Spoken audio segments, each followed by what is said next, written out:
Good evening. Welcome once again, all of my petite papillons. I am the Corundum Cat, and we are picking up once again. This is episode 13 of our fully voiced long play of I almost said Skies Arcadia of Shadow Hearts 2, Shadow Hearts Covenant, episode 13. Yeah, I think I said that. So let's get off of the menu and make sure that the image is actually updating as I'm watching my second screen here.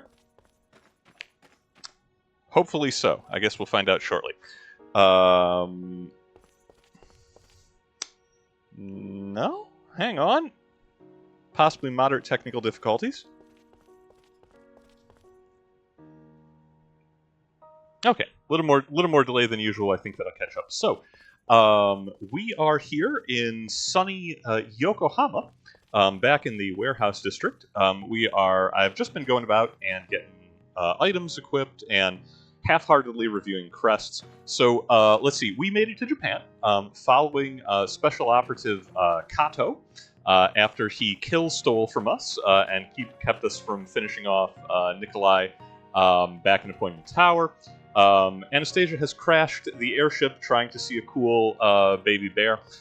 So we are, for the moment, trapped in Japan in the sunny year 1915. And we have already managed to get embroiled in local politics. Here's a hint, both swords and guns are involved. And not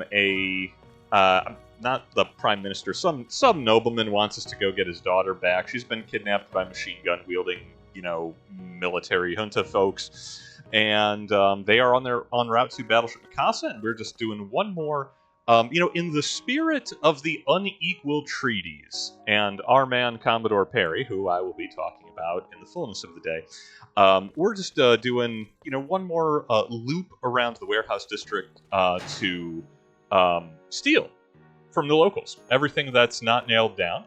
I forgot that you could go into these buildings. And let's see who we got. We have Whispering Noriyama, who came here to buy tonic. Sales will be regulated starting next year. It's too embarrassing to buy tonic. What kind of tonic is he talking about? I mean, the British be putting quinine in everything.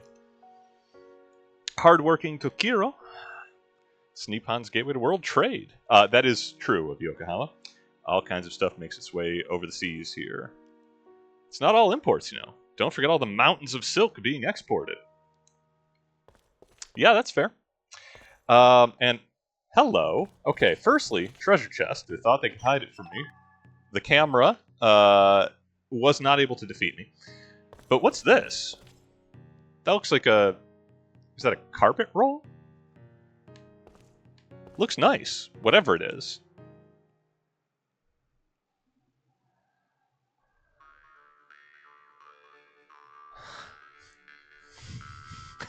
Cue his theme music. What is it this time? Oh, I'm so glad he decided to do a little more looting before going to the dungeon. Nice pillar. Yep, it's a big pillar. Great big, huge pillar. Not something you usually see lying around. This pillar supported the structure of a house for generations, and now its role as support is over. It bears the notches the children made over the years to record their height, like badges of honor. Looks like he wants that pillar, huh? Looks like it. It's ours now. Your heritage belongs to us. We found a 16-ton giant pillar. Ah, I can feel the weight of the lives in that house as it bears down on my shoulder. Whatever happened to that young daughter who left home that day so long ago, hoping to become a singer? Who is he talking about? Yeah, no, Anastasia, just let him go. When he's like this, there's no stopping. Hey, I think he's crying.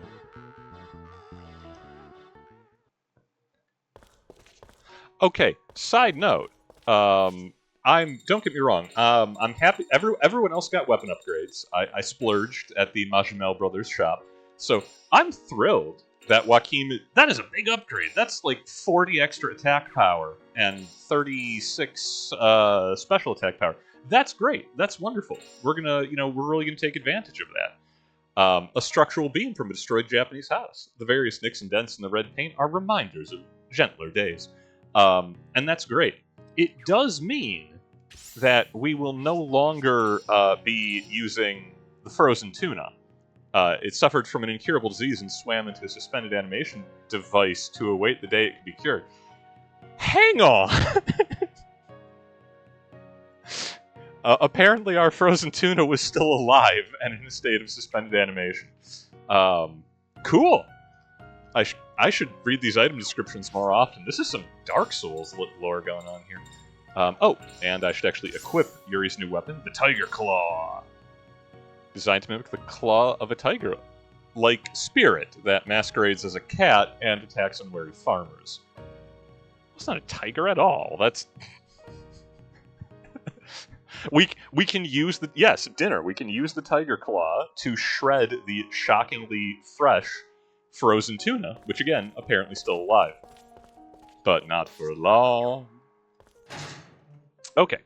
I'm not sure. Are there any other warehouses to just wantonly pilfer before we head into Battleship Mikasa? Ah, they blocked that one off. They knew I was coming. Okay. No sense putting it off any longer. Here we go. If I am trepidatious about this dungeon, I'll tell you while we're underway. We'll definitely have time.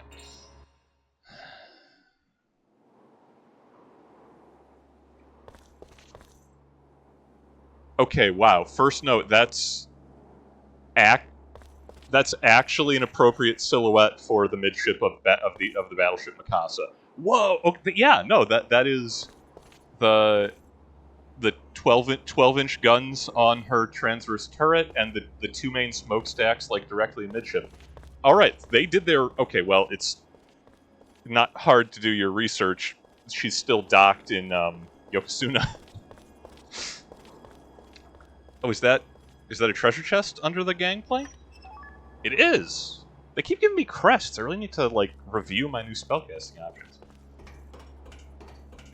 So, as you might have, extrapolated from my previous comment, the Battleship Mikasa is a real vessel, and we'll be talking more about her in the fullness of time. Tsukiyama, the With-It Cadet. It's all about battleships now. The days of the sword are gone, and the days of me using this are gone, too. What? Why are you... Huh. Okay. Cool. We'll take more Wagner. That's why we talk to everybody we meet. Okay, yeah. They're awfully sanguine about armed Westerners just wandering onto a ship, which was on active deployment in 1915. Captain, is the ship ready to leave yet? In a short while. We are still making preparations. We've already waited 3 hours. Lieutenant Colonel Terada, you cannot simply bring armed weapons onto a high-speed ship and then expect to disembark immediately. Now can you, sir? I'm operating under direct orders from Minister Ishimura. During wartime, my orders take precedence over anything. You must know that! Don't... Ishimura. He'll get an episode next time. But I hope, for your sake, that you do not find yourself in trouble for using the Empire's most advanced destroyer as a mere taxi cab. You needn't worry. She ain't a destroyer, son. Watch your wow. Informed that you brought a girl as a captive. Is this true? Yes, and it's none of your affair. Fine. I didn't get this far in my career by sticking my nose where it does not belong. Excuse me, Captain? Yes? What is it? I see. As you were, sailor. Carry on. It seems intruders have boarded the ship, Lieutenant Colonel. We just walked on board. I'll leave the matter to you. This is what I was hoping for.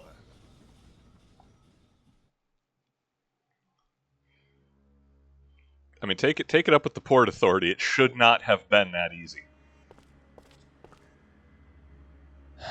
So, partner, you're sure the girl's being held here? Woo! But where could she be? This ship is bigger than I thought.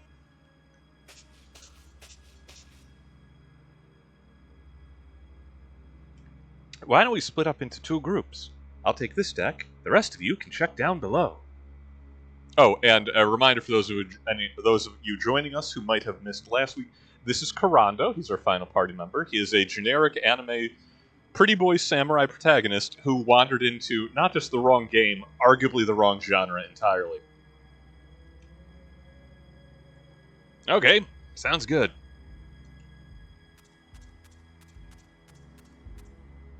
Huh? You deserting me, partner?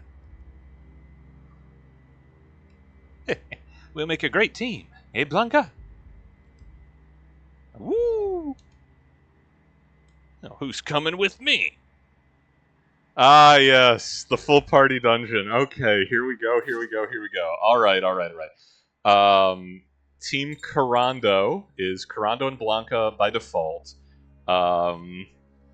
We'll give him 1 spellcaster. Oh, gosh. Alright. He gets... He's taking Blanca, who I like, so he gets Lucia, who I don't.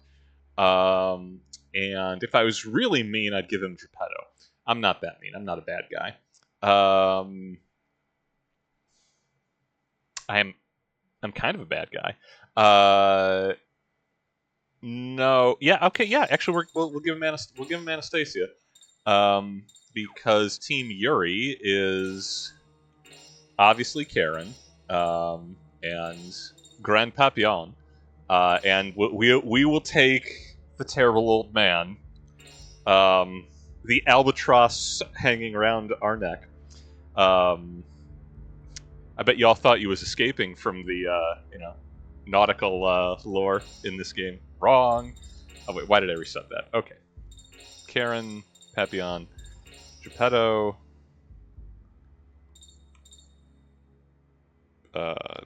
Yeah, done. Is this okay? No, it's not okay at all. I don't want to split the party, but... Be careful, everyone. You took my dog. Right, you guys be careful, too.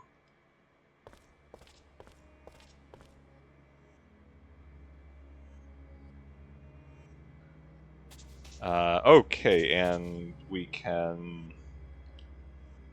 Hot swap parties. Awesome. So, Battleship Mikasa. Boy, oh boy. Lieutenant Colonel Harada of the Special Land Forces kidnapped a girl and has her locked up somewhere on this ship. Orders are orders, but kidnapping a little girl just isn't conduct worthy of the Imperial Japan. I'm sorry, kidnapping a little girl just isn't conduct worthy of the Imperial Japanese forces. Whew! Wow, alright, boy, you guys are getting a history lesson. Well, the Navy won't help you, but we won't stand in your way either. Then you're bad sailors! We're armed strangers walking around a ship under active deployment! Look, I don't want to have to be, killing, work-a-day Japanese sailors, but, like, guys, yo, we're invading. Alright, so, we are gonna save vigorously. I'm even gonna make a 3rd slot, just because this could go terribly wrong in a hurry.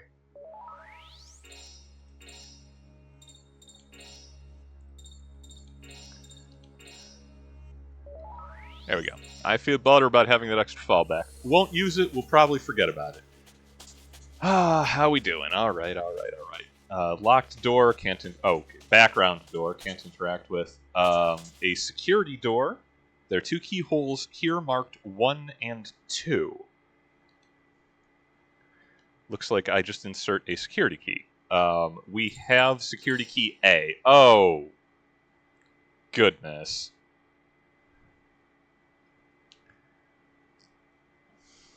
You know, I was not expecting that I was going to have to brush up on the kanji before today's session. Very helpful. Okay. Well, we found key A, so let's start with number 1. And anyway, kind of the gimmick of this dungeon is that the two parties, you can switch between them at will, and we have to just, like, you make progress with one team, you unlock doors, and then, for the other team, and eventually, hopefully, you all meet up together. I'm sure it'll be just that easy.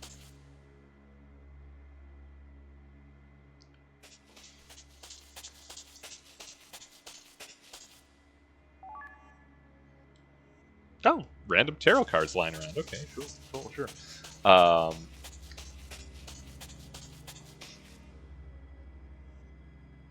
Okay, and because door 1 was opened, that's successful.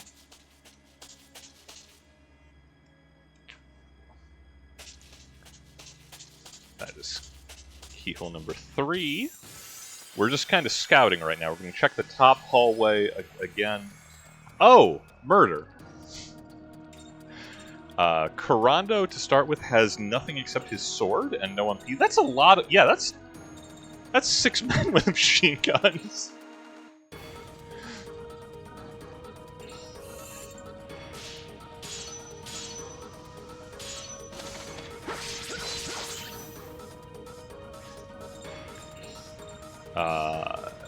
Let's... How many can we catch? Dog laser. Here we go.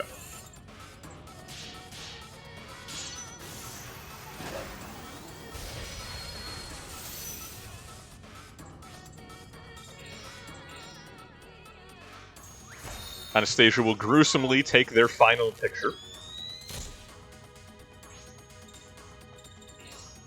And... Okay, she also has Gale Spark. We'll kind of be adjusting the crests as we go along to make sure that all the parties have a little bit more spellcasting. So much better now. We will not, under any circumstance, be using Lucia's Tarot special ability, and let me tell you why. I think I alluded to this, I don't know, 7 episodes ago, when we first recruited her. The store is electromagnetically locked. How the do you know that? It says A on the door. Okay, yeah, so we need the other party to find a key card and insert it in the, I assume, 2 slots of the matching apparatus to open that door. We'll come back to it. We might leave him hanging out in front of it, because again, we kind of switch back and forth openly. Why do they have spider walkers and a flying drone? What in the Metal Gear?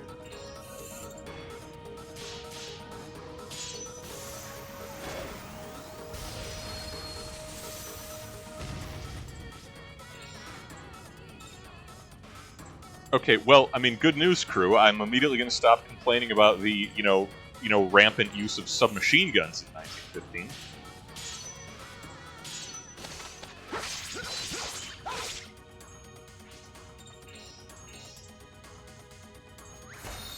Now look this way.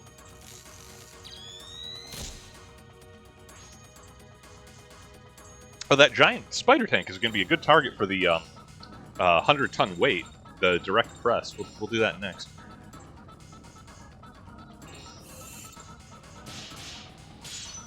Here it goes.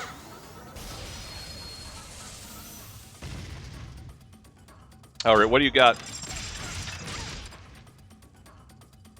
Or it could paralyze a child. I mean, I'm not gonna. In fairness, the kid's kind of deserves it.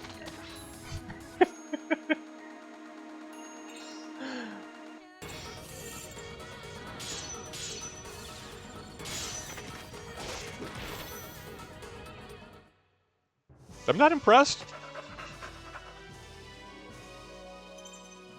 I kind of like that I'm getting, 2,400 XP every map. 4,000 cash, almost.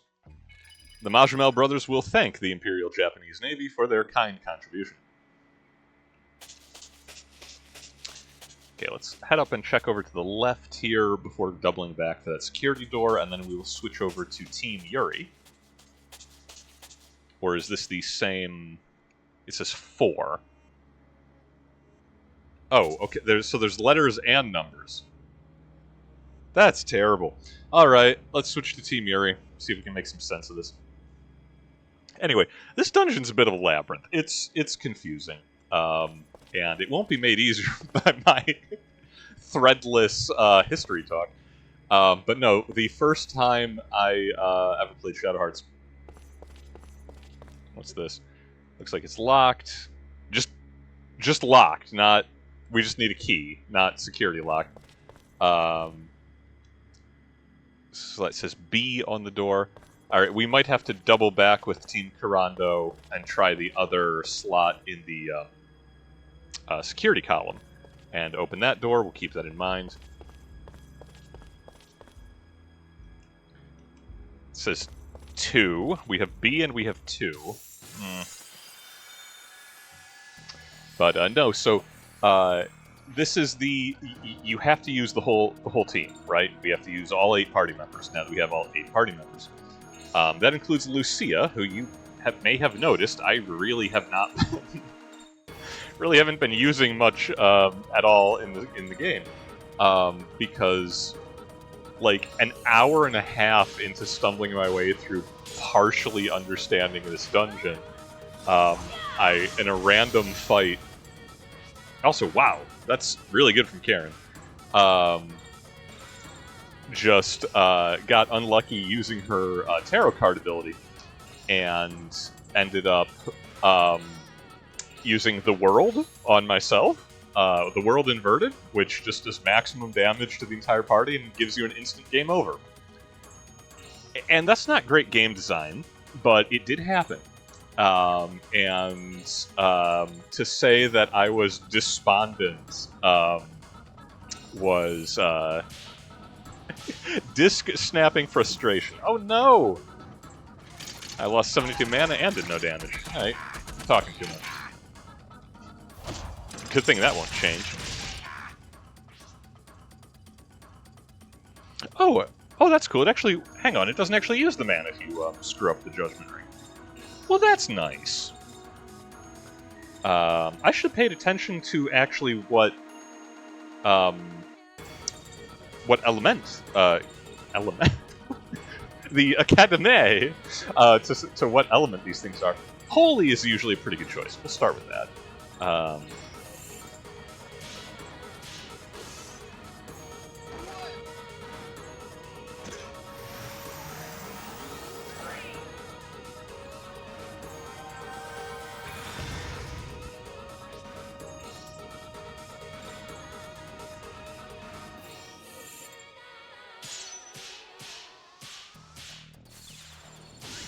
But yeah, lost hours and hours of progress. Just so frustrating. Walked away from the game for like a year and a half. And had to start fresh coming back to it. So hopefully we'll have better luck this time. If nothing else, I'm not going to use Lucia's tarot reading. So... That's really good, 324. We might have other problems, but we won't have that problem.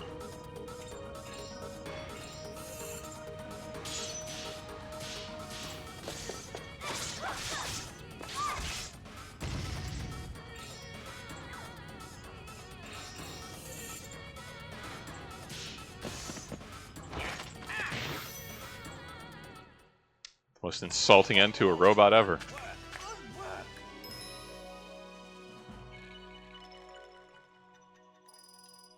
So one of the reasons that we, excuse me, kind of went very heavy on on consumables from the Fleurs Majumel is because we no longer in this dungeon we no longer have passive party members, right, who we can just use to do just the healing.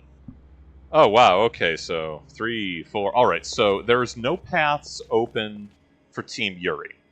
So let's switch back to Team Kurando, go back to where we started, switch over the security key, and this should hopefully open up some of the doors for Team Yuri. If it doesn't, I'm just going to knock off, and the rest of the stream will be me playing Shogun Showdown.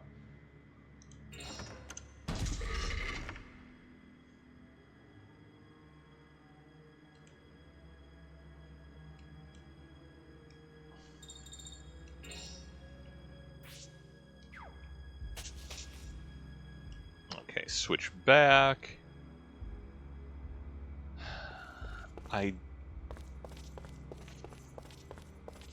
Okay. This chamber here is opened up. I like that.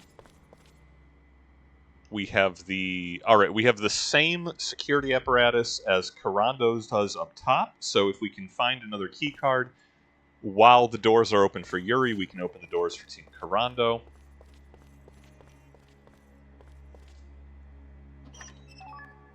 Like that. Alrighty. The ship is equipped with the latest security measures. You need 4 keys to open all the doors. But there's a secret trick to getting around with only 2 keys. Yeah, it's to be able to magically trade between party members. Alright. So...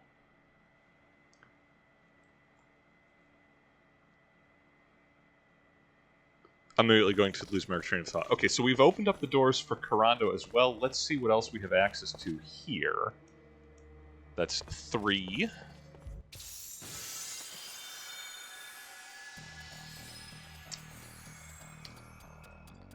I question the patrol pattern of their killer robots, that we're able to surround them thusly, but not enough to complain about an easy win.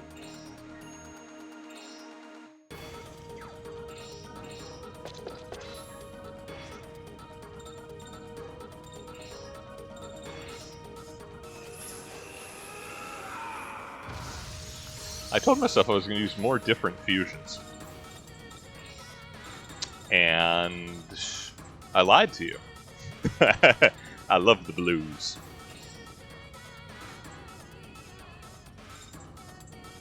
I can't get all of them, but can get most of them. Fair enough.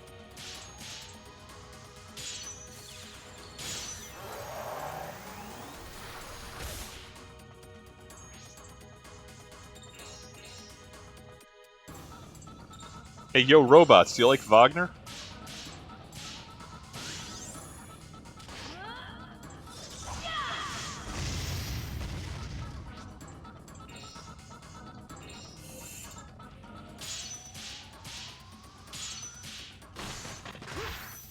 Oh, I meant to target the spider tank on that. Oh well.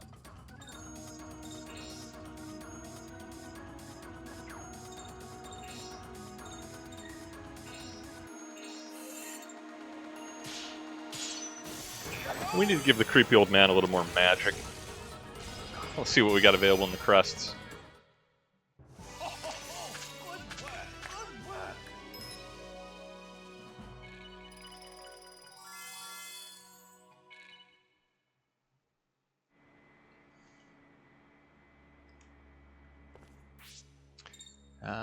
Yeah.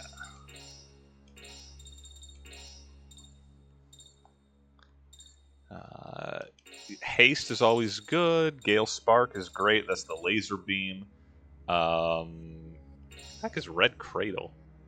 Big fire damage, we like that.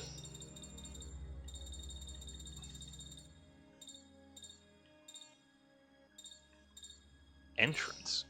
Use OMP to increase special attack power.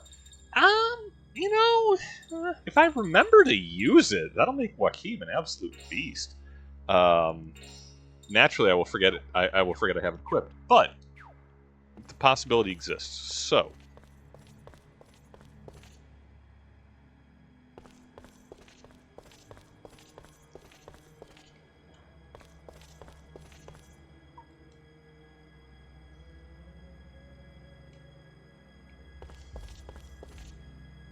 Okay.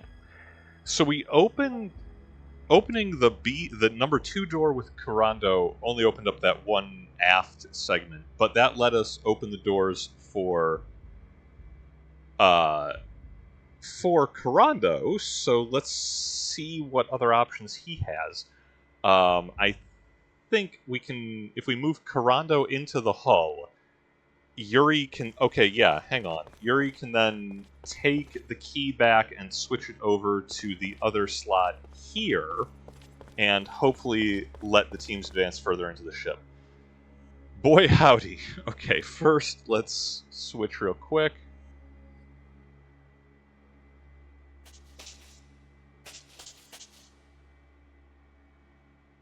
I'm not sure about the order of operations, because I have to be able to get back to this. Well, let's find out.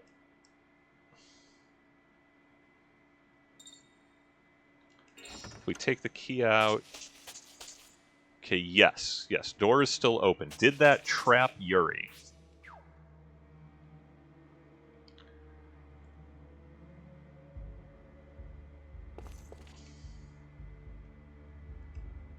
It did.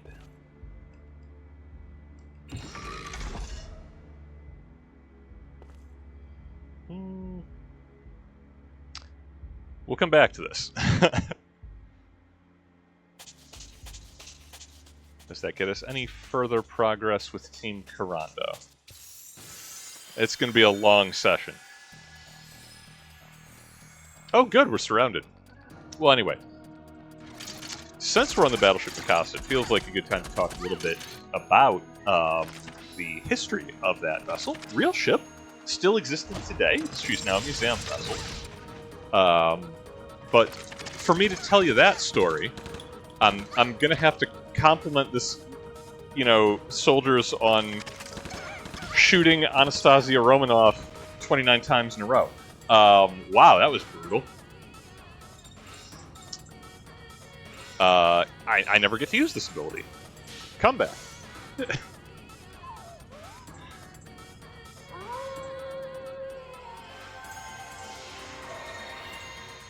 Good boy. We strive for historical accuracy, but not that much historical accuracy. Alright, he can parse down the soldiers. So, before I can tell you about the Imperial Japanese Navy in the First World War, and I do plan on doing so, I'm going to have to drop a 100-ton weight on a flying robot. But that aside, we need to go a little bit back, as ever. I told you that story, so I can tell you this one. Regular viewers, those of you who are with us for Skies of Arcadia. Oh, come on, Anastasia. I brought you back to life. You had one job to do. If you want something done right, use lasers.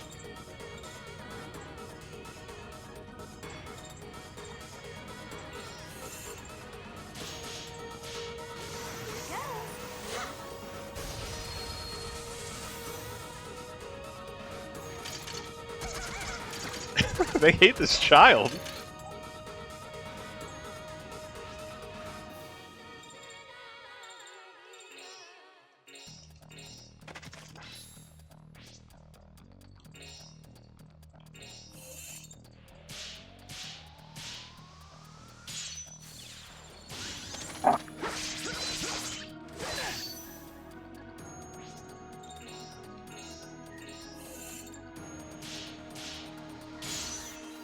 Okay, anyway, so, our story here begins, as most of our stories do, sometime in the 1600s, or earlier. Japan had a little bit of a warring states thing going on, and over the years there's been a deal of imports from Western powers. The two that are going to be most immediately relevant to our story are guns and Catholicism. And the samurai they love guns. They're cool with guns. They want more of them. they could do without Catholicism. And given the history of the Jesuit tendency towards, destabilizing governments the world over, I can't blame them. So anyway, once the Warring States comes to an end, Nobunaga destroys the Takeda cavalry. Tokugawa is the last man standing. He becomes shogun of all Japan. Military dictator, first general. He's not in charge, of course. Heavens no. The emperor, direct mortal descendant of the sun goddess Amaterasu, he's in charge. Definitely 100% of the time. Let there be no doubt about that. However, the emperor, semi-divine that he is, he might leave some secular matters, shall we say, to his mortal chancellors and authorities, like the shogun, who is effectively going to be in charge of Japan for the next several centuries, while the emperor is I hesitate to say figurehead, but a spiritual leader and not a temporal one. And having made use of, modern, cutting-edge weaponry for the time, again, samurai love guns, don't let anyone tell you otherwise, to crush the old feudal cavalry, seize power, come on the top of the world's warring states, excuse me, the first thing to do is, of course, kick the ladder down behind you so that no one else can do that to you. And the new shogunate says, awesome, cool, we've gotten everything we need out of the West, and we're done. Totally, okay, but the doors here are still locked on both sides. So what do we need? We need Team Yuri to find more keys or to unlock more doors. Interesting. I'm already confused. We'll figure it out.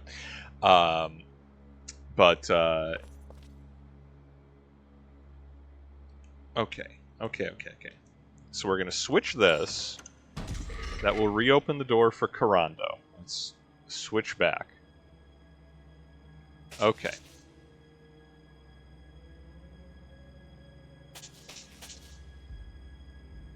Now, Karando doesn't have his key in either slot at the moment. This is innuendo. This is me thinking out loud. Heads out of the gutter. That comes later.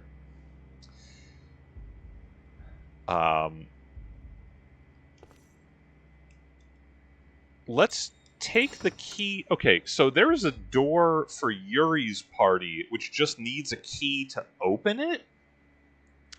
Let's see if we open Yuri's door there by Karando. That'll be slot number 2. We can, with Yuri, since we're now holding our key, we can go check that one physical locked door and see what's what there. And if not, we can try sort of the same thing with Karando by having Yuri open the door to get to that middle door for Team Karando.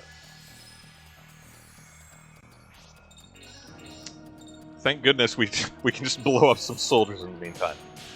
My poor brain. Karen, kill him.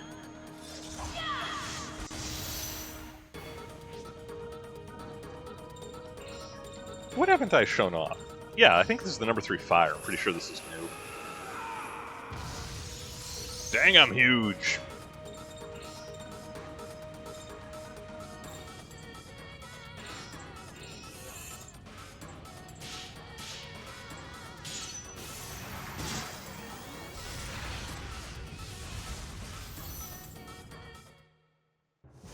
Super effective. That wasn't even a workout. It actually wasn't. Ring perfect, no enemy actions. Delicious. I wish they were all that easy.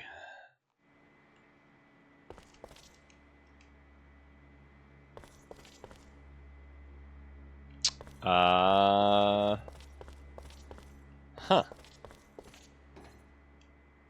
Yeah, okay, so... That is not the solution to that door, so we have to open the way for Toronto. Okay. I can work with that. Get rid of these spider walkers, keep burning through our magic points.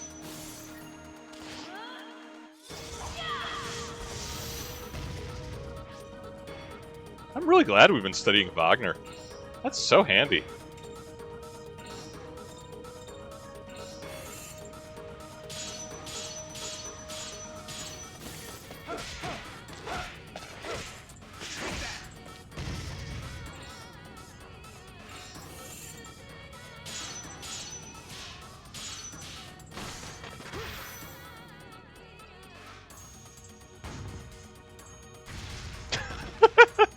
Okay. I'm sorry, that's funnier than it should be. Put a cannon shell into the old man. I'd do it if I could. I'm not too proud. Alright, they distracted me from my history, as is going to be the thread for this dungeon. So, Shogun takes power, seals Japan, says we've got everything we need from the West, it was enough to get me in charge. That's good. I think we've reached... I think that's the appropriate level. Japan becomes a sealed nation. There's, the previous Portuguese and Dutch traders, the Nanban, are basically forbidden.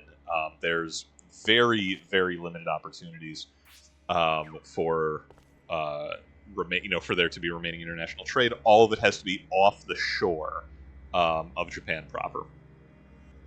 Okay, so Kurando is going to take his key back. Yuri is going to open the door for Kurando. Kurando is going to proceed into that junction where there was another security door, and we'll see if we can get through it.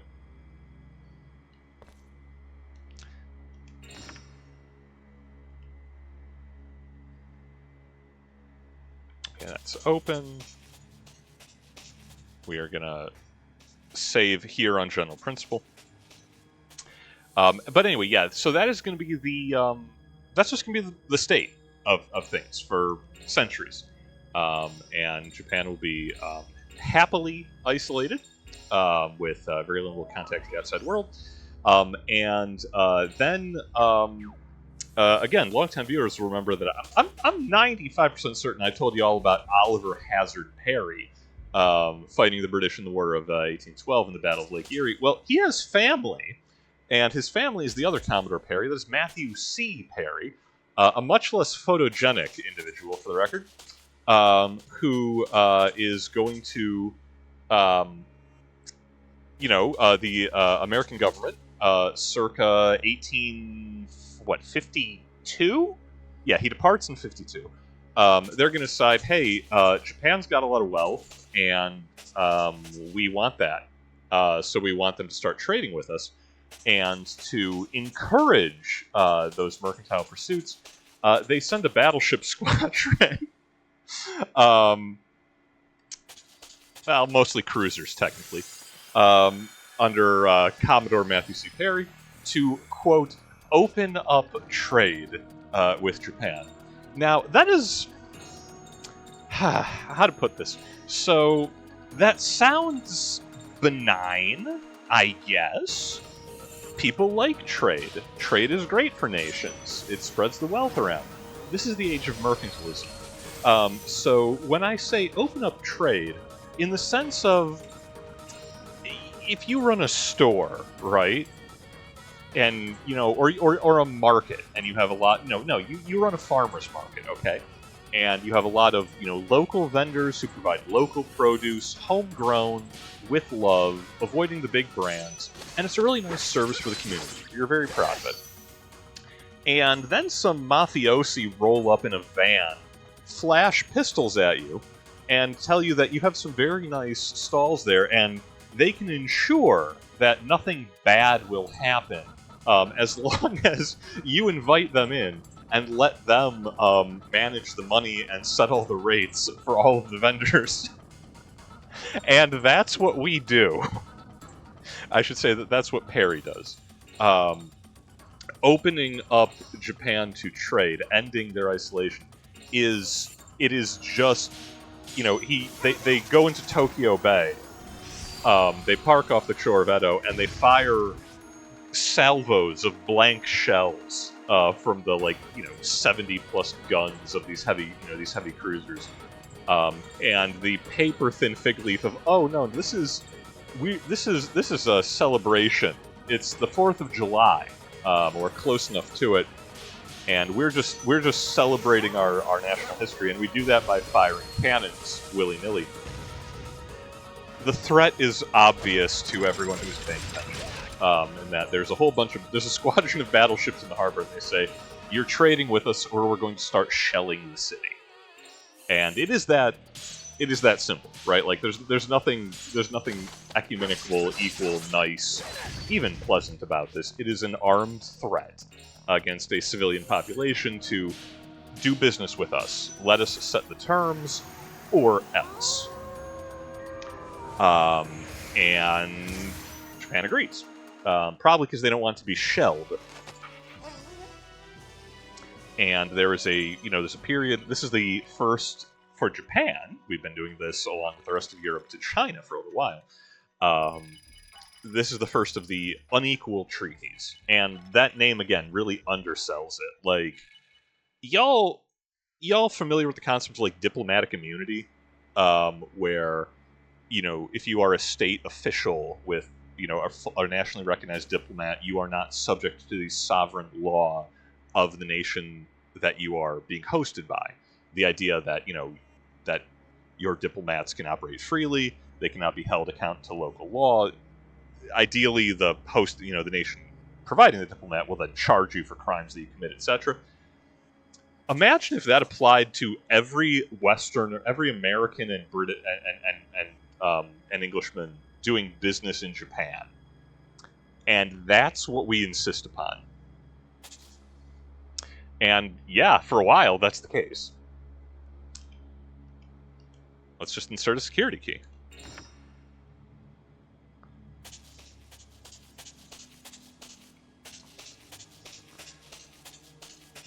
Alright, that's door number 3. Do we remember where door number 3 was? I should be taking notes. Is it up top? I think it's up top.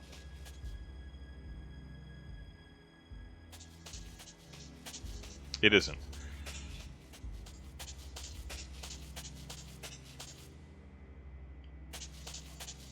Alright, let's go back and check the map.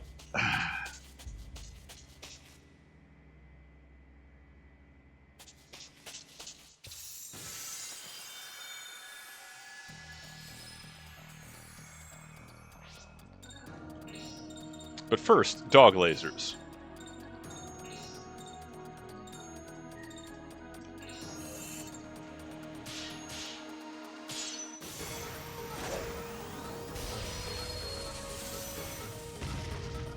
Anyway, good news, bad news.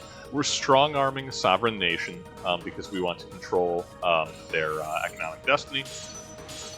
And we do. But, silver lining, we bring a lot of money and growth to Japan, which, for the record, the social system in the 1600s is still, at this point, basically intact. The samurai are still the ruling class. They are noblemen who do not handle money. They train for warfare, and that's about it. The merchants are the second lowest rank in the social order, only above people who work with the dead, and literally grave diggers and butchers. Farmers are number 2, for the record. Then craftsmen, then merchants.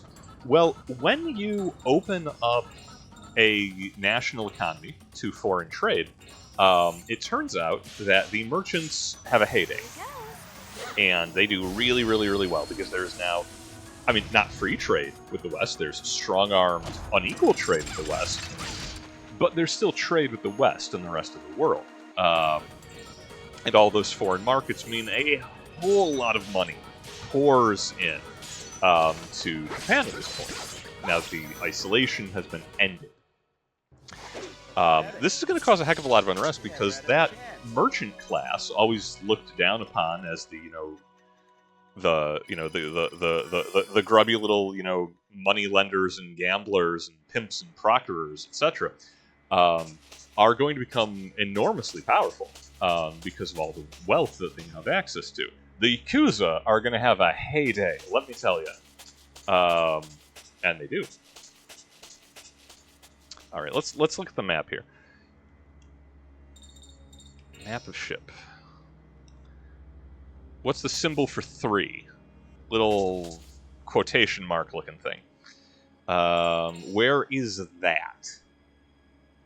That is lower deck, top. Why am I pointing my finger at the screen? Okay. So if you look midship on the middle deck, there's the little like circle with a slash through it. That's where we are right now, and the matching gate is down on the lower deck, straight across from where Yuri starts. And okay, so if Yuri, we don't need Yuri to leave his door open because Kurando is already through it. So, or no, rather, we can open Yuri's door directly with the keyhole in front of him, and the next door should be open for him already because we just triggered it with Kurando.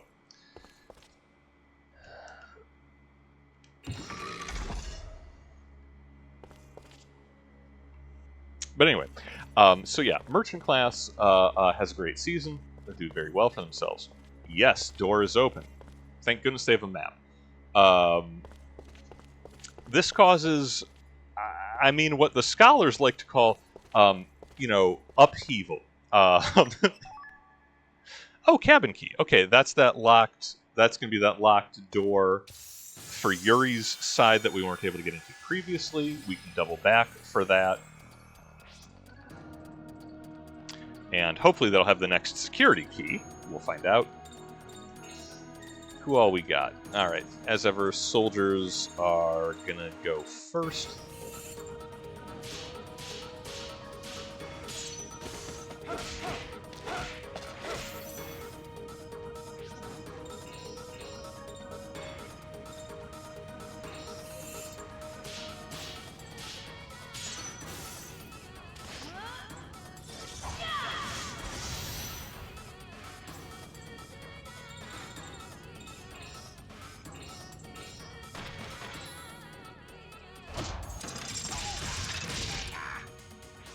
Joke's on you, we didn't even like Geppetto.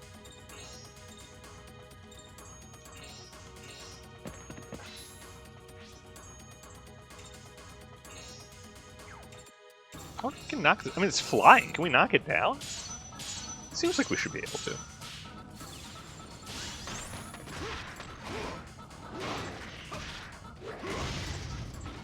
Delightful.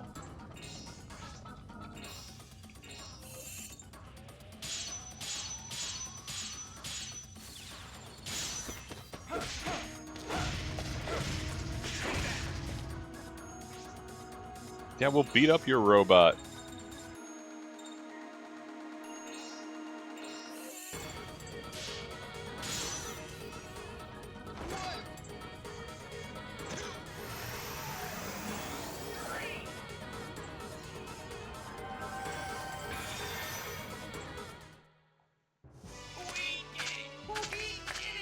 Okay, before I get too sidetracked, so lot of social upheaval. Mobility that did not exist previously. The samurai class are not like super thrilled about this. I can't talk while I'm working.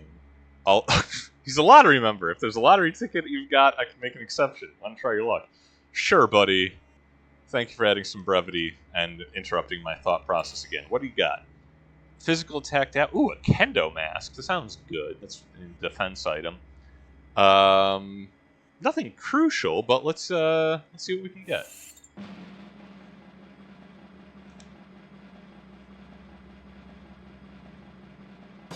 Oh no! Got a lot of tissues.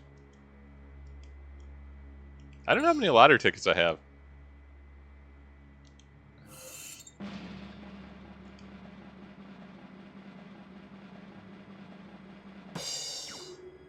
I'll take a kendo mask. That's fine. We'll give it to Kurando and General Principal. Or, hear me out, Yuri could equip it.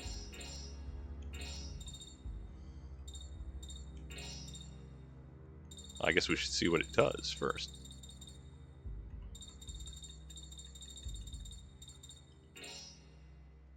Okay, yeah, just defense power. How much defense power? I mean, 9 and 3 is not bad. It's just,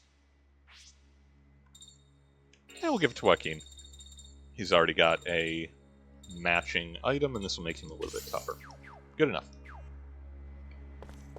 But yeah, what was I saying? So, yeah, there is resistance to this, and there is a growing kind of sentiment that, like, hey, yo, the military governor, the shogun, is not doing a great job if Westerners can just come in and roll us. This is a nice cabin. Oh, another lottery ticket. Mikasa is the Navy's flagship, appointed to the Captain Canada by Admiral... Yes! Okay! Name dropped. He was going to be showing up. Admiral Togo. Again, real person. And the Mikasa is his flagship in the Russo-Japanese War. So they got that more or less correct. I can't speak to the character of Captain Kanata, but Togo, yep, he's cool. Yeah, the government's up to no good. It's almost like it's a military junta.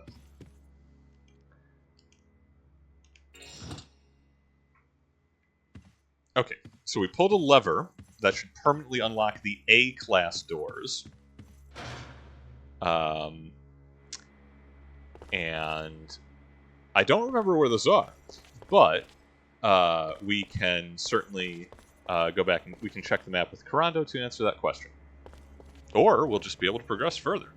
And that's cool, too. Ah. And I don't think there are any other doors in this forward segment, but let's find out. Let's double check. For the cost of a random encounter, it's XP. Need to give Karen some more MP.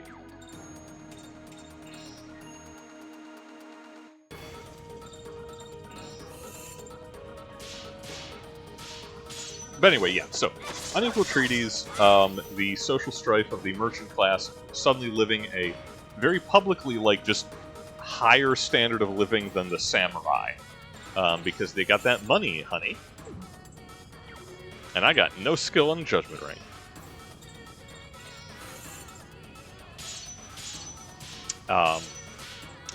Yeah, this causes a, what's the word? Civil war. Yeah, that's it. A little bit of a revolt against Shogun's authority. And the tagline of this is basically, oh yeah, the Shogun, he's not, he ain't here for it. He ain't got the sauce because the Westerners are running amok. They're dictating terms to us. We don't like that.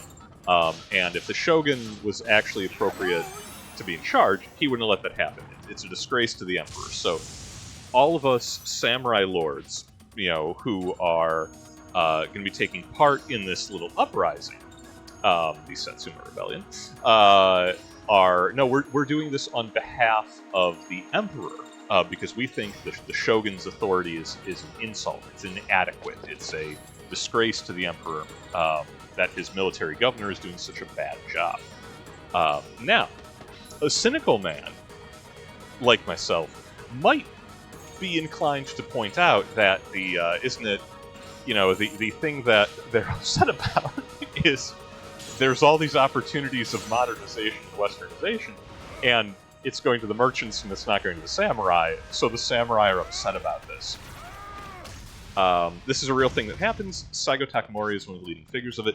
If you've seen the surprisingly decent, if historically wonky, Tom Cruise film, The Last Samurai, this is the conflict that film roughly portrays. Katsumoto is the character in the movie. Katsumoto is fictitious, but the real man is Saigo Takemori. And yeah, he reveres the old ways and just doesn't want Japan to lose his spirit. Bullshit. I don't even, you know what? No, I don't even care if the kids are watching. That's nonsense. They're upset that the merchants are getting rich, and because they are still bound by the old feudal codes of the shogunate, a samurai is not allowed to have any profession other than being a samurai, preparing for war. They're getting left behind. They see this. They're unhappy with it, and they want this to change. So they say the shogun gonna have to go, and they want to restore the emperor to power and to prominence. And that particular rebellion won't pull it off, but it will happen shortly thereafter. They set the fires of nationalism, and also, I'm only going to gripe about The Last Samurai for just this little bit. I'm sorry. I actually do generally like the film. For all that it takes historical liberty, it still draws attention to history that a lot of people are going to have like no familiarity with, and I respect that. Consider, you know, the things I'm talking about on this stream. So, I like it. You know, don't get me wrong.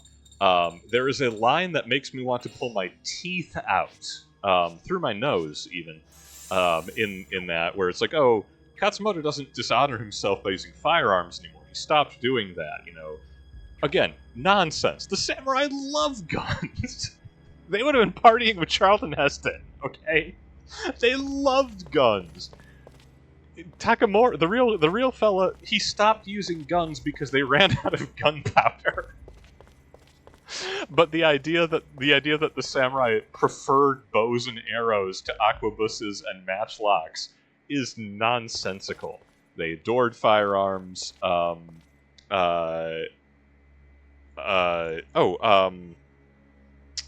am I drawing a blank? The guy who writes the Five Rings. It'll come to me when I'm not trying to think of it. Famous author about, you know, samurai warfare. Lists the gun as one of the weapons that a samurai must know, along with the bow, the spear, the stave, and the sword. So they love guns. It's the only thing they really enjoyed from the Portuguese. But anyway, the shogun is on his way out, and the authority of the empire is restored more or less, roughly, to the emperor himself. This is what's referred to as the Meiji Restoration. Meiji being the family line of the emperor at the time. And okay, wait. So we opened Gate A. Let's see how things are going for Karando, and we can check that map and see where that corresponding door is.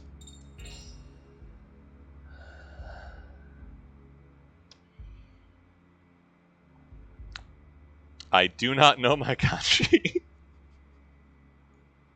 You know, and it bothers me because we semi-regularly have a relatively fluent Japanese speaker in our audience, and he's not weighing in. All right, I believe it is going to be on the lower deck, so we need to open the path for. Well, no, it has to be for Karanda, or else there's nowhere else to go. All right, let's just head out. Okay, no, it's the next one up for Karando.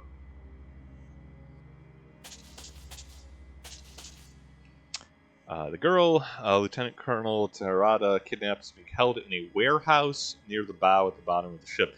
Hey, yo, what kind of sailor are you? You don't refer to your stowage as a warehouse. This guy's a landlubber. Those guys are from some special forces called the Iron Soldiers, and they wear armored uniforms. I mean, they strut around the Mikasa like they can do anything they want. They make me furious. I mean, any relation to the Steel Claws and our boy Lenny?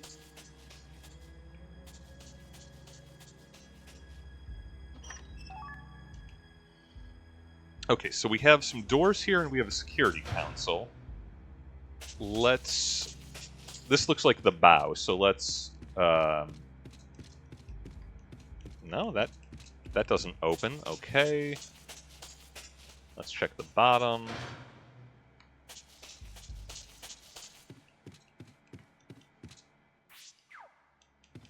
Yeah, all right. That's just neither of these are openable. Don't know why. So all we have is a security council. We can work with that, provided we have our key, which we'll probably have to take. I don't think I ever got it back from the pillar in the middle. We'll double back for it. Let's heal up our magic first.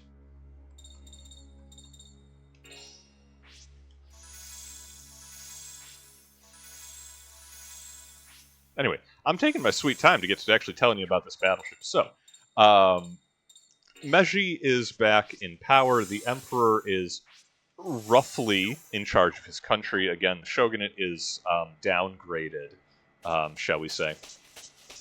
I don't know how many people committed ritual suicide, but I'm going to assume several. Okay. That's security gate B. That should open up paths for Yuri's team. Let's find out.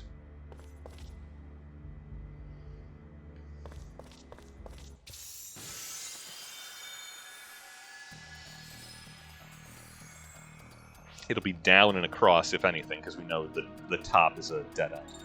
You're all kind of bunched together, aren't you? It'd be a shame if something happened to you.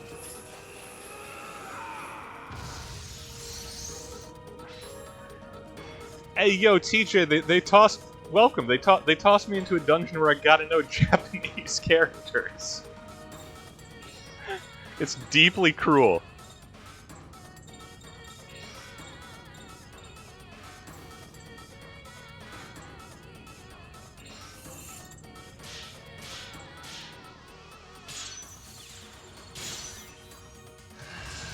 Yes, really. No, we're still in the midst of it. It's like we're trading off. The gimmick is we're trading off party members to like open security doors and stuff, and it's like, oh.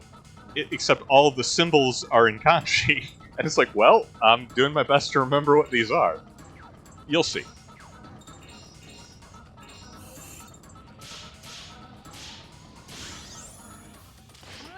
I appreciate the decoding. Y'all thought I was done with you after the blood typing. No, sir. No, sir.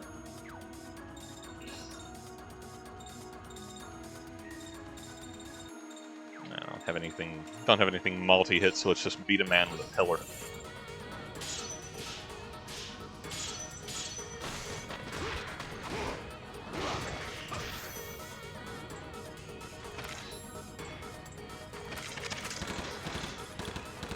But anyway, roughly back to the history lesson. Yeah, shoot the giant rock monster with your apparently 6mm bullets.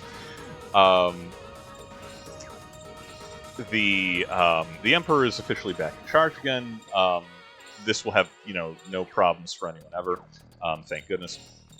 And this will be a state of rapid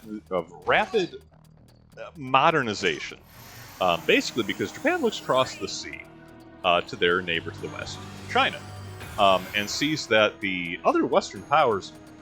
We sort of force opium on China as a trade good. I mean, actually, the British are responsible for this directly, but the United States is one of the many, many nations that gets involved to enforce this terrible status quo. These are the Opium Wars, and I encourage you to do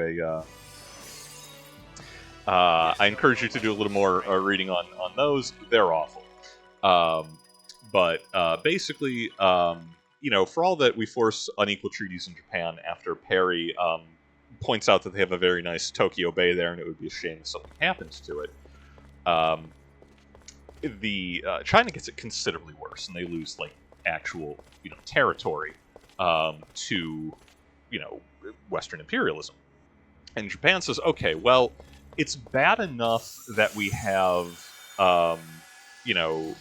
that we had to make these trade concessions, to keep Perry, who shows up in a lot of Japanese woodblock and their primary school. He's incredibly recognizable. I think more so for Japanese school children than American, which is hilarious to me. Guy looks a little bit like a walrus, no doubt.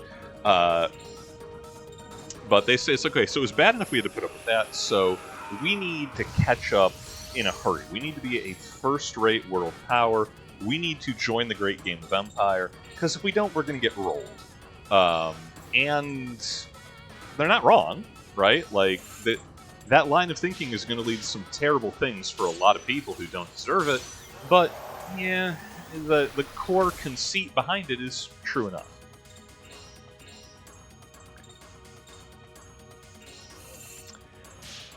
And this is going to be the, bringing in steamships, engineers, railroads, guns, modern armies, all that Age of Enlightenment stuff. Damn, Karen? Keep your eyes where they belong. Woof! Alright, that's a victory. The trick is to just be completely reckless with consumables. Alright, another 2 security gates there. Locked with a C on the door, so they tell me. Okay, and what devices do we have here? There's a 1 and a 4. And it's not letting me check the map. Oh, okay, I have to go back and get his key, which means we have to open the door with Team Karando. Ah! Okay.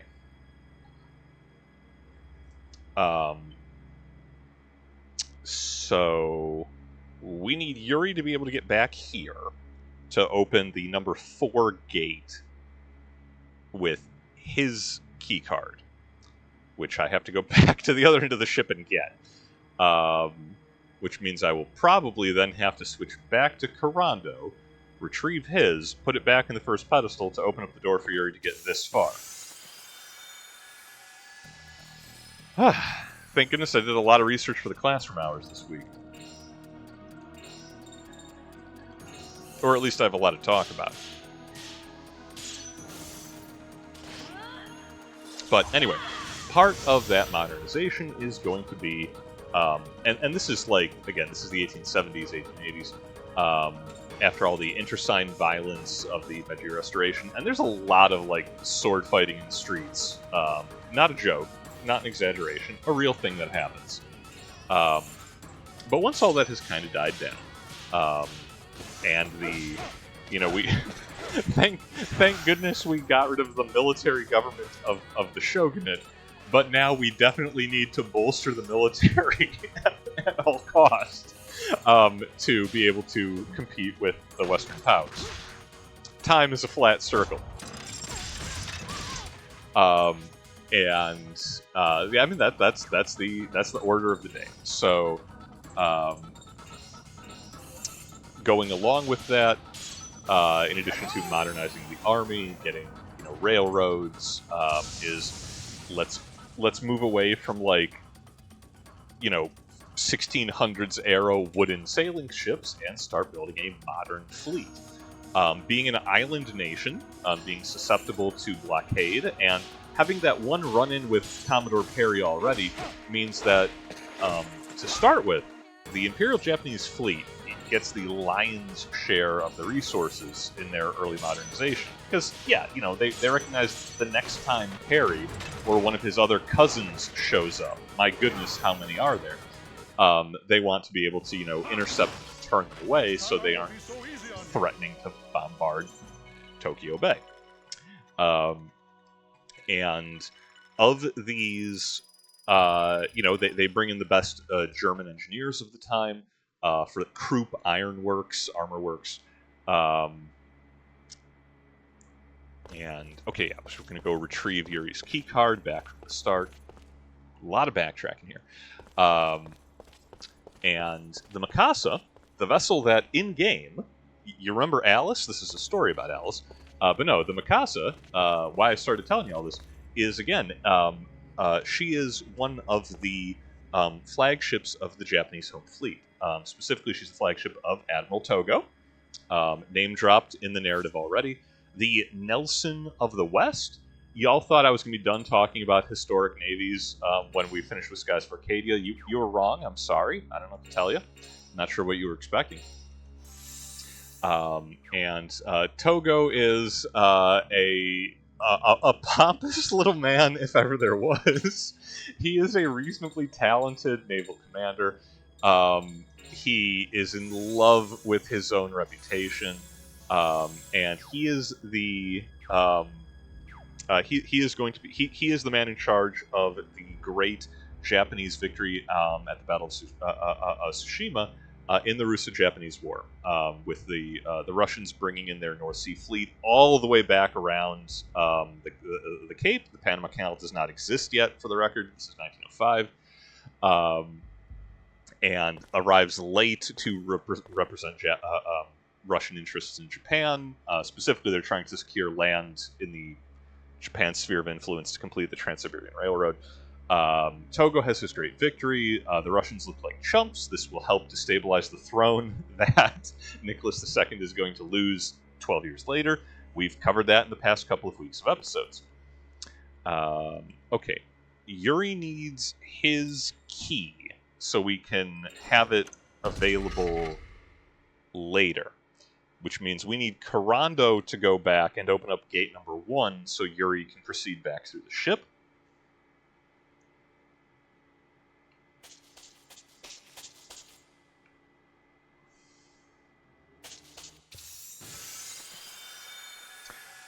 But yeah, the Mikasa is Vice Admiral Togo's flagship. She serves. I mean, I'm not going to talk smack. She's a beautiful vessel. Doesn't really do a whole lot, but she's tough as nails.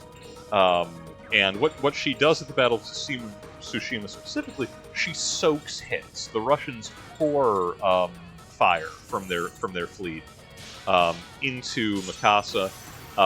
Most of the fatalities in that battle, there's like 120 Japanese sailors, a very small number that are killed. Most of them are the crew of the Mikasa, which gets absolutely shellacked by the best that the Russian fleet has to offer. And she just keeps sailing and just keeps shooting back. You know, she's, at her time, very, very advanced, tall, fast ship. Not a battleship as we would use on like the modern understanding. The Mikasa is usually considered to be the last of the great pre-dreadnought hulls, meaning that they're the heavy cruisers and large warships before the launch of the HMS Dreadnought. Literally, it was a specific ship's name before it became a generic term. And the naval theory changes with the launch of the Dreadnought. Don't bother with little guns, only have big guns, because that's why you're bringing ships of the line, is because you want big guns. Gamer logic, but it works.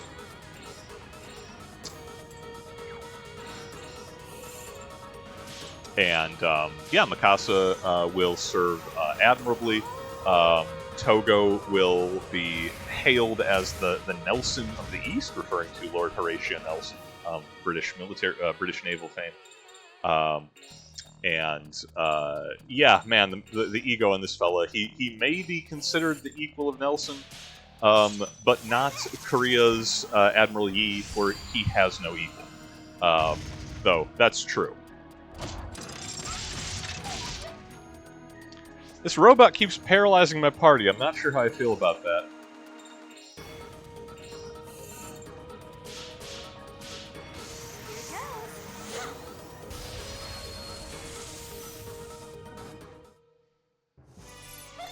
We won! I'm glad the paralysis wears off.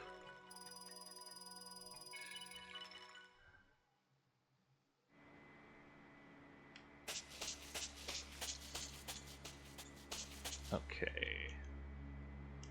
We want, Karando's key. We want to go back to the start so we can...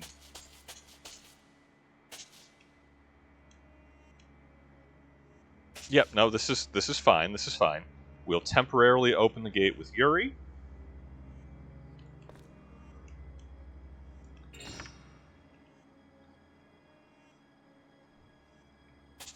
Okay.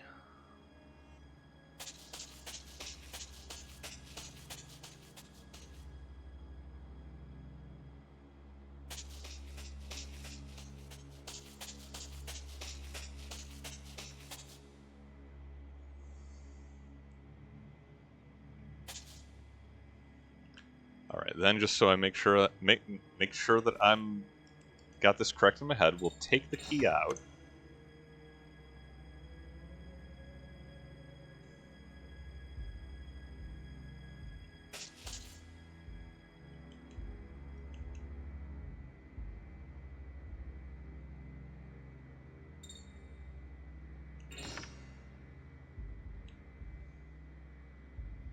That opens the door for Yuri, who is carrying his keycard now. Which means if we go back to the furthest most pillar, we should be able to open door number 4. Karando will be able to switch back to open door number 1 to escape that room, and then should be able to progress further. Woo!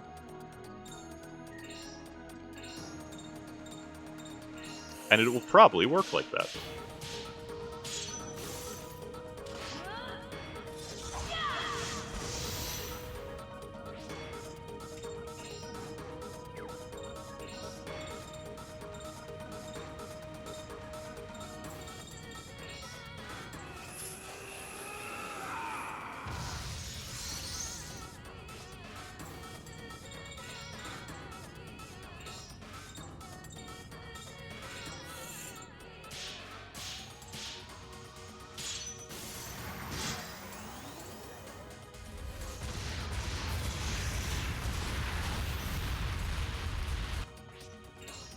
Not quite as effective as I would have liked, but we're gonna make up for it by grand slamming this man. Is it necessary? No. Is it effective? Probably not. But it is funny. Come on! Come on! What? Not good enough.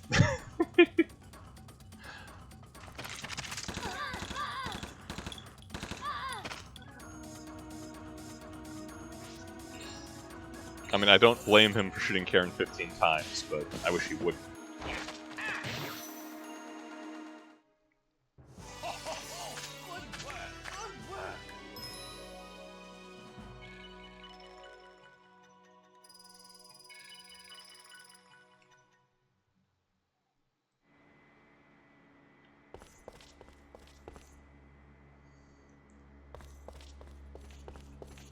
Yeah, man, they got a lot of guns.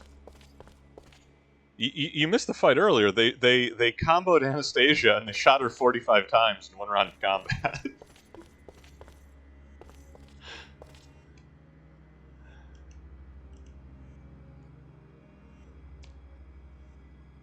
Okay. We're going to start by putting it in gate number 1. This will let Karando take his key. Yes, we won't have to leave it here.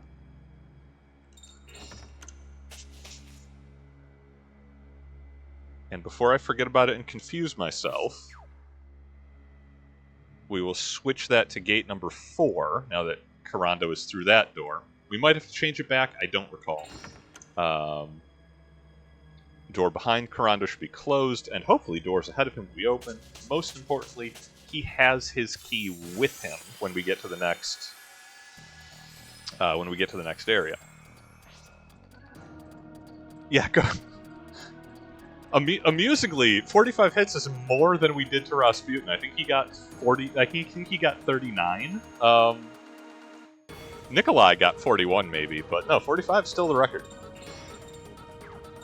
Fortunately, we have dog lasers. Oh, but no one's lined up for them. Disappointing. Okay, you know what? We will combo with...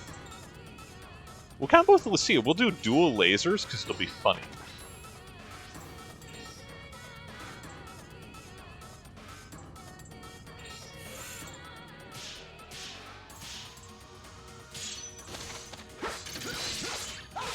Bad miss there. That won't finish it off. That's fine. That's fine. Press is not going to be super reliable. What does she have just for damage? Yeah, let's at least get rid of that one walker.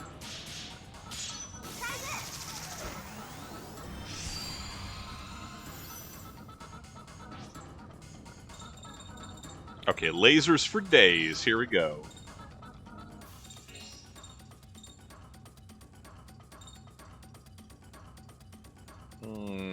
Now the quandary. Those soldiers are definitely going to combo and can knock out any member of the party with the drone. So let's we'll be smart. We'll get rid of them.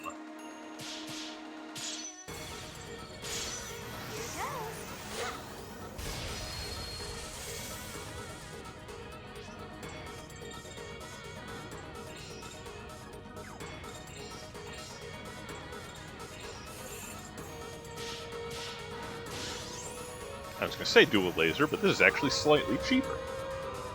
And probably still perfectly effective. Yeah, that's fine.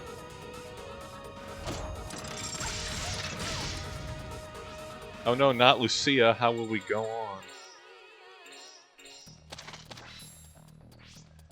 Okay, now let's go for the big numbers and see how much of a combo we can squeak out for Tarondo.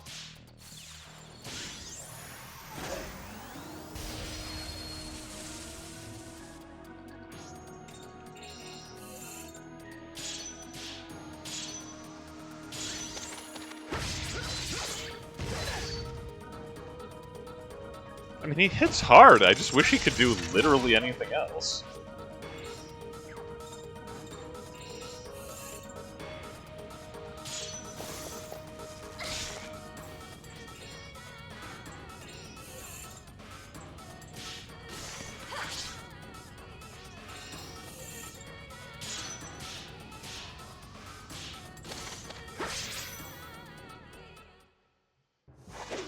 Looks like I won. How are their numbers? Health's low. Magic isn't terrible, but we do need to heal Blanca at least.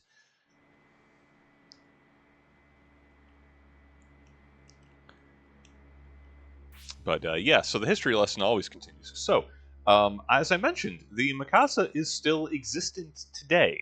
She is the one of the oldest, again, pre-Dreadnought heavy ships that is still floating. She's a museum ship and has been for some time. Decommissioned prior to the Second World War, to to the benefit for those of you who are on the up and up with the survivability of the Japanese Navy in WW2. Not to be like crass about it or nothing, but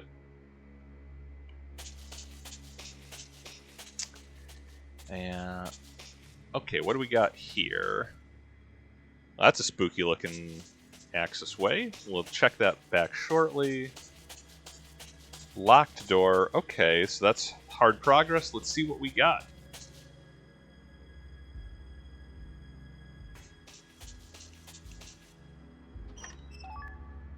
Okay, we are now on the lower deck along with Team Yuri. This should be the final of the security gates.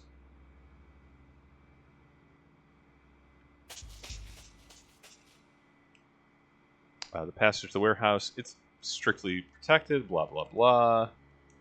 Yeah, we figured it out for ourselves, buddy. We didn't have to ask you. No need to go back this way. Okay, so what we do need...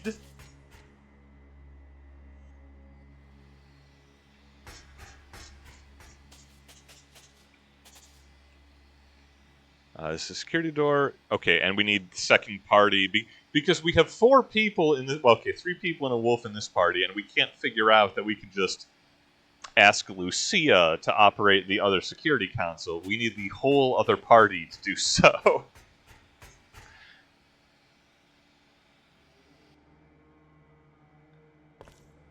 Okay, so we can switch this back to gate 1. Ah, but that doesn't get us where we need to go, does it?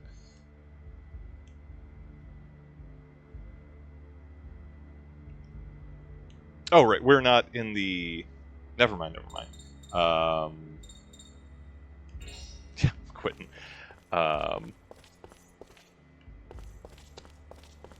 Okay, yeah, sorry, that was... So we don't have to double back. We are in the same place. I think that's it for the puzzle. Woo! Okay, thank goodness. I do hope there's a save point.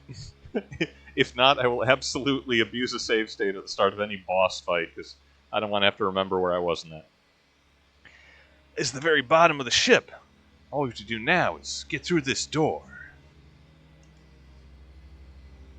Hey, yo, good to see y'all. Right. Our destination is definitely beyond this door.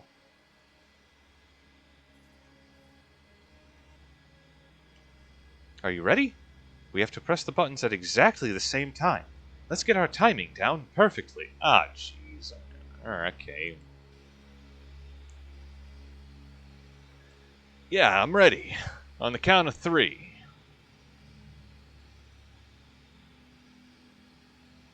We're going for that sync charge. We want the warp drive immediately.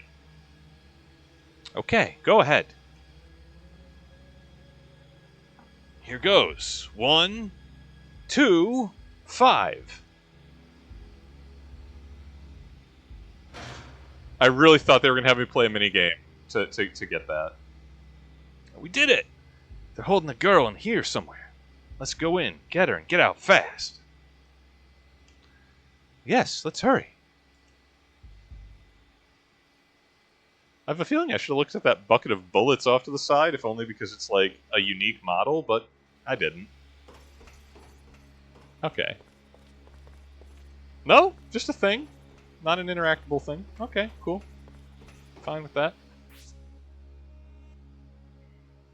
And okay, I think we're back to. Yes, all right. We are back to 1 full party, and I was gonna say, well, do we want Corando or Blanca? Obviously, we want Blanca. Nothing against Corando, but he's not an awesome wolf. Save point, my beloved.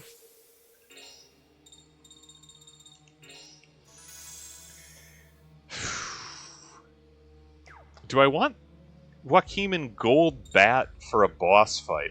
I do not at all recall if said boss is going to have a lot of AoE damage or whatever. His health's low, but we'll risk it. That's fine. Blanca has a resurrection if need be.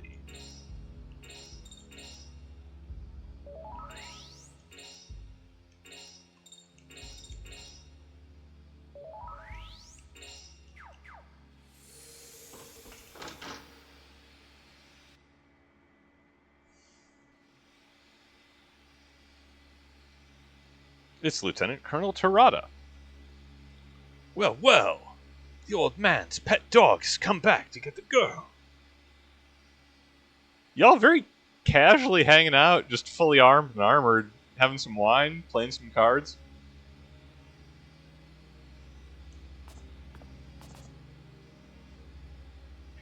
Oh, I might have known you were behind this. Hand her over.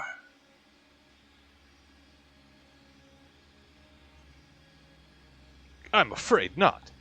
It's time I introduced you to my iron soldiers. Dude, we've been fighting robots the whole way through the boat. I don't know what... Why you... Don't try to impress nobody, Terada. It's just the same guys! Karen's killed like 30 of them.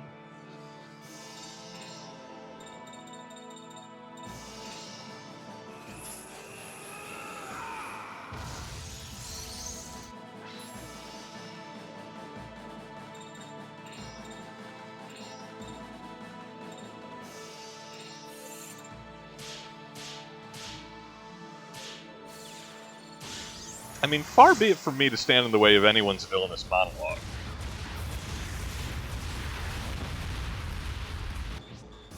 I keep forgetting that's not actually very powerful. Karen, on the other hand.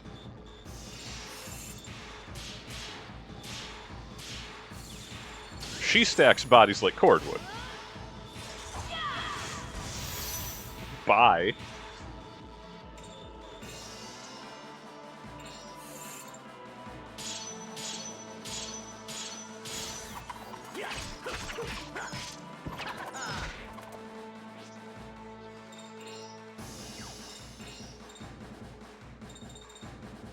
I mean, physical attack power. We're going to be using a lot of special attacks. I don't think we. Yeah, no. We'll stack a little bit of damage for now, and let's see how things go.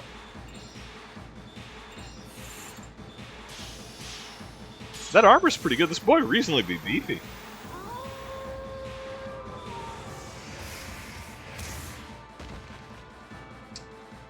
Almighty Tim asking the hard questions. Where does she get the new sword after? Okay, he shot Yuri 30 times. Cool. Where does she get the new sword after her last one explodes?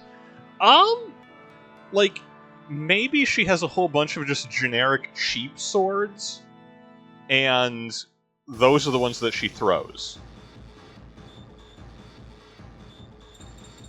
Makes sense to me.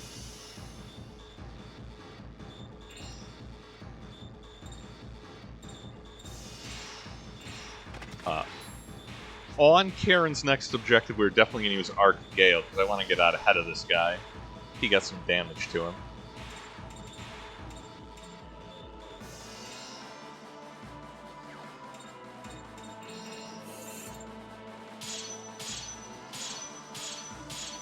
I was going to be like, anyway, Deathtron Hammer. But that's right, Joachim is a golden bat. Oops.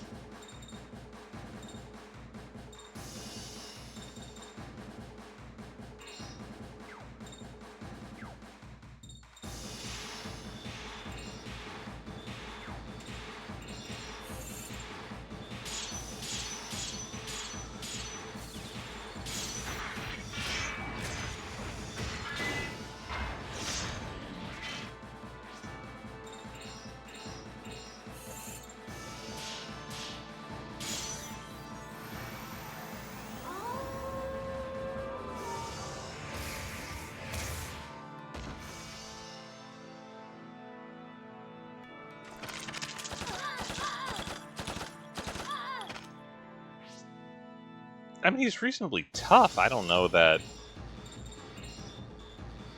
Like, I should be careful about talking too much mess about the boss, but it seems like he just shoots us with a gun, and, like... I can deal with that? That does not terribly intimidate me.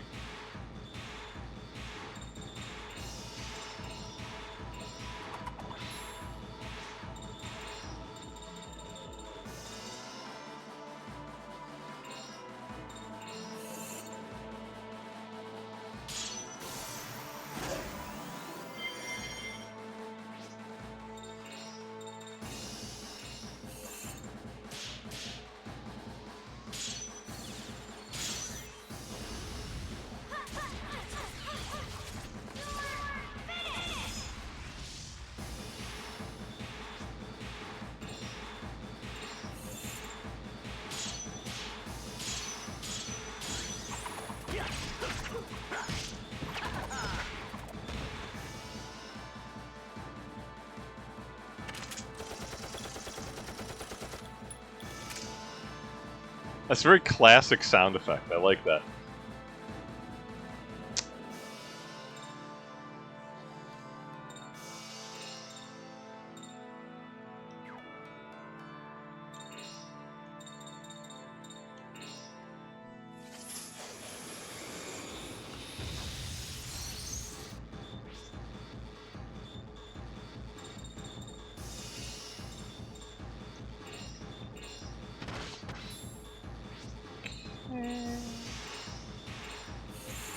Combos, combos, combos.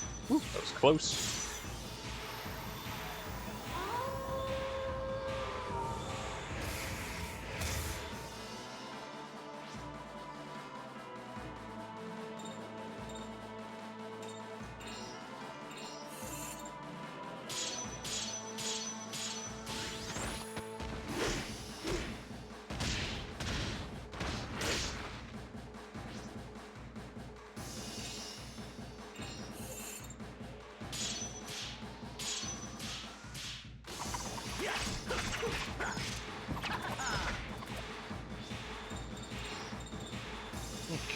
Arc Cure, keep everybody in the fight.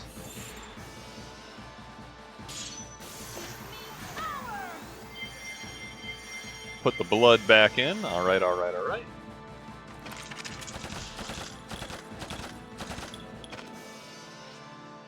I'm just impressed that he doesn't have to reload. Oh, okay, that Arc Gale is coming into its own now. We got lots of activations ahead of our boy. What I like to see.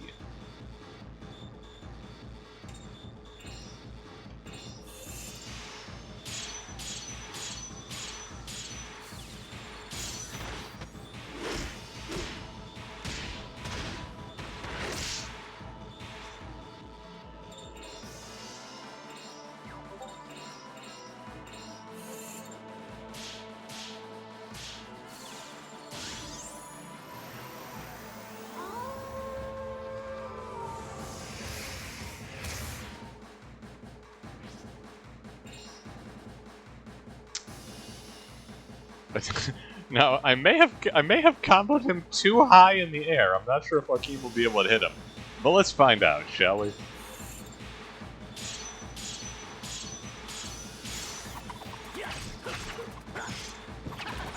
Still works.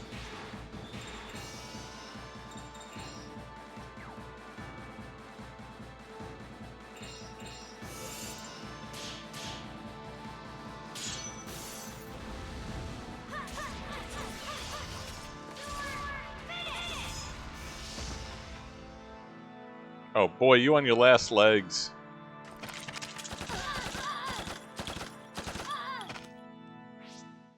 Oof, 7 hit points. I mean, he's just being churlish. To which I can only say, dog laser.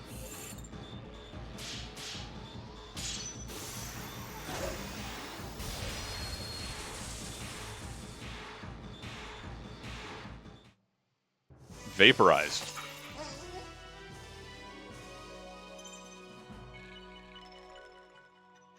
That's a lot of soul. I mean, okay, 20,000 XP, 24,000 cash. Man, I have a lot less experience with Disc 2 of this game, because this is rich. We're rich.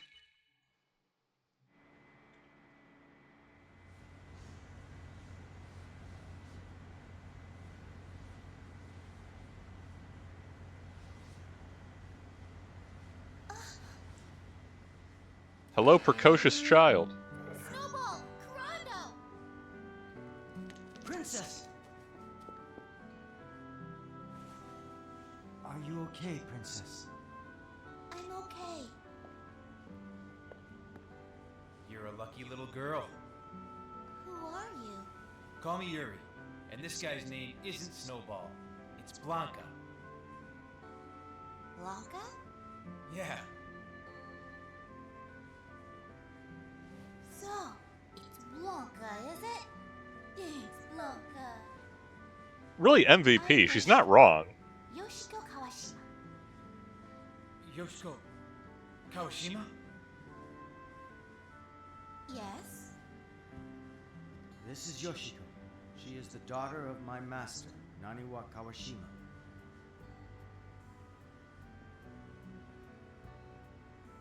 So, you mean the old man is... Yes. Is that right? Yuri!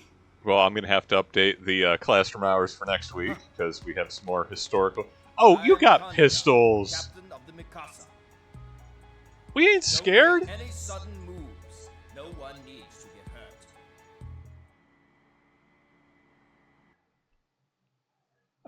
I refuse to believe we're getting taken prisoner by 2 naval scrubs with pistols. Minister? Wow, this has gotten offensive. Yes? Kawashima's murder, the kidnapping, all have failed.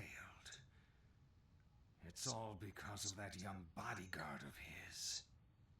I've heard the rumors, but I never imagined it was so bad. It's time to go to Plan B. Special Agent Kato, are your apes ready? The final one, Oka, is nearly completed. The third one required quite a bit of time and money, did it not? I'm sorry, Minister. Very well. I must speak with Garan now. You may leave. Okay, again for straying into historic Special Agent accuracy. Kato, Yes, sir. don't get too involved in your work. They may appear human, but in the end, an ape is just an ape. Yes, sir. I understand very well. But no, we have the Japanese Imperial military attempting to assassinate the civilian government and further military control of Japan. And yeah, Minister, you must be careful with him 100% accurate. Since A his real thing return that from happens Russia, multiple He's been times. shut up in a laboratory, practicing suspicious magic.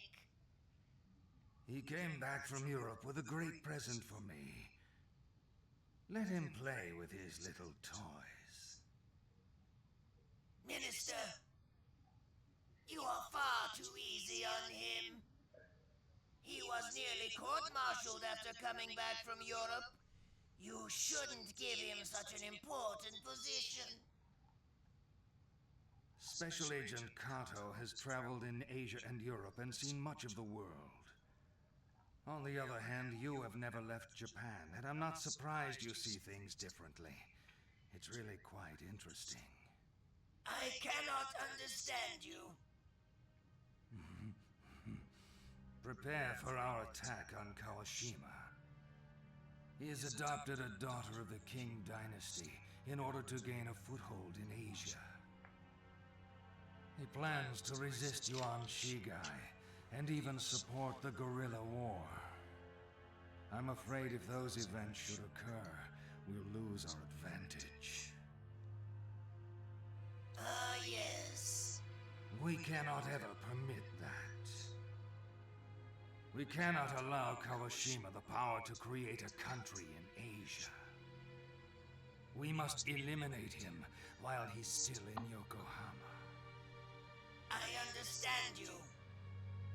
With my magic, I will send his soul spiraling into hell. I'm counting on it.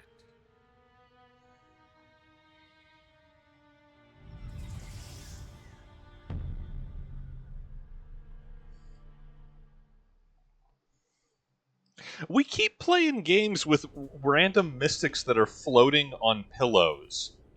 This is 2 in a row. And, like, if I had a nickel, that's not a lot. It's still weird that it happened twice.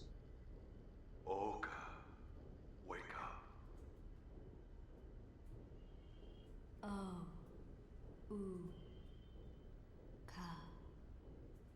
Oh, and our boy Kato is up to some stuff. He's, Oka.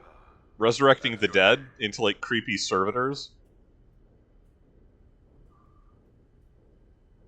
That's what the Emigre manuscript does, for the record. Now, sit up.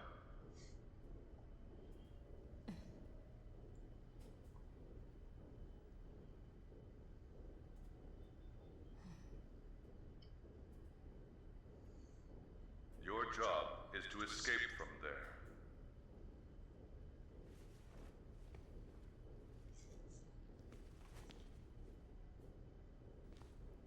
Kill anything in your way.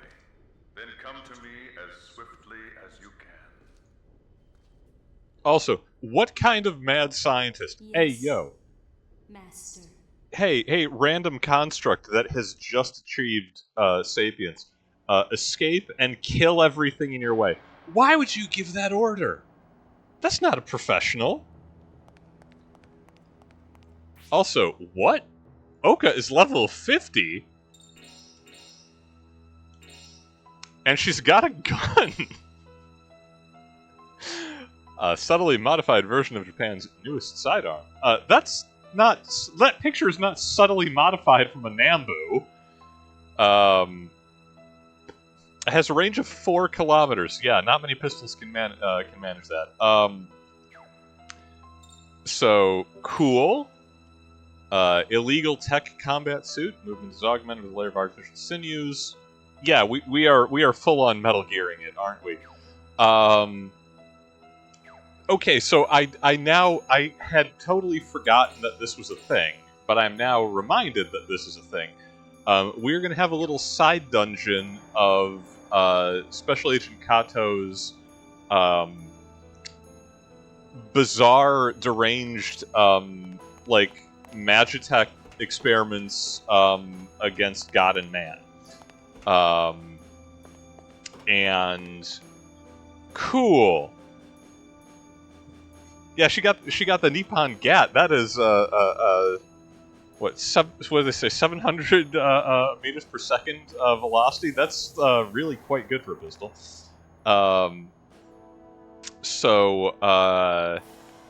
This is wow. Okay, so no one. I don't think anyone apart from me played the original Shadow Hearts.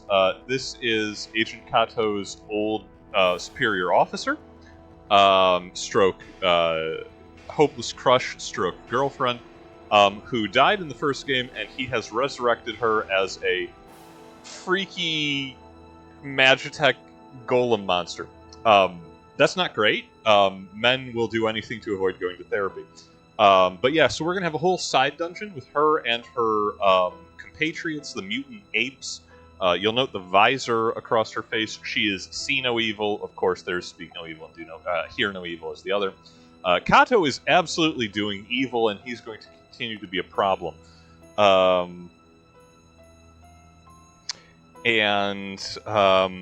think we're about 8 minutes to time. This is going to be a whole weird action sequence with a lot of like bizarre plot stuff. So I think we will save that for its totality next time, because I know I'm not going to get another save point for like half an hour. So let's go ahead and leave us here. We will pick up with ape on ape violence next session. An ape will die on every page. I've made that promise before. I'll make it again. In the meantime, I think that will be this is the best breakpoint we're going to have for the evening. Thank you all, my petite papillon, for joining us. I'm super proud of myself for making it through that terrible maze dungeon of Battleship Mikasa. That was a lot more straightforward than when I was a child. Maybe the game got easier, maybe I got better at games. But I, most importantly, did not wipe out my own party using Lucia. That's really the secret. So in the meantime, thank you all for joining. Look forward to the next one, when it's going to continue to get weirder. Stay hydrated, take care of yourselves, take care of each other, be kind to one another, and I will see you, as ever, in the next one.